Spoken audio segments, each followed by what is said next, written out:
Hello গায়ে সবাইকে গাড় ফাটা ভালোবাসা। চলো আমরা এখন চলে যাচ্ছি হালকা করে নদীর দিকে আর কি, মাছ ফাছ ধরবো।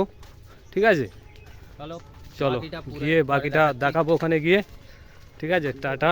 চলে এসছি প্রায় নদীর কাছাকাছি আর কি। শুধু পজিশানটা কি হয়েছে দেখি, জোর এসছে মনে হয় নাকি। জোর এলে তো হবেই না মাছ ধরা।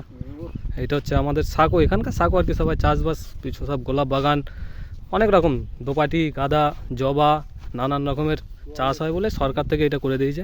এই দেখো, নসিব সত্যি মারা নসিব খারাপ, জোর চলে এসছে। এখন মাছ ধরবো কি মারা, মাছ নিয়ে ঘরে যেতে হবে এই আর কি। ঠিক আছে, এখন ভাবছি কি করব। কি আর করবো, চলো ফ্রি ফায়ার খেলবো। চলো, আর কি আর করব, 1 ঘন্টা এখন টাইম যখন হাতে আছে, 1 ঘন্টা ফ্রি ফায়ার খেলি। আর তোমরা যদি কেউ ফ্রি ফায়ার খেলতে ভালোবাসো তো আমাদের ভিডিওটা দেখে লাইক কমেন্ট শেয়ার করো। 1 vs 1 4v4 আমরা খেলি, অনলি কাস্টম। ঠিক আছে, এই তো দেখো ভিউটা দেখো খালি, এটা আমাদের গ্রামেরই ভিউ ধরতে গেলে। এই যে নদী। ঠিক আছে, এই পর্যন্তই ভিডিওটা, আজকের ভিডিওটা শেষ করলাম। টাটা, চলো।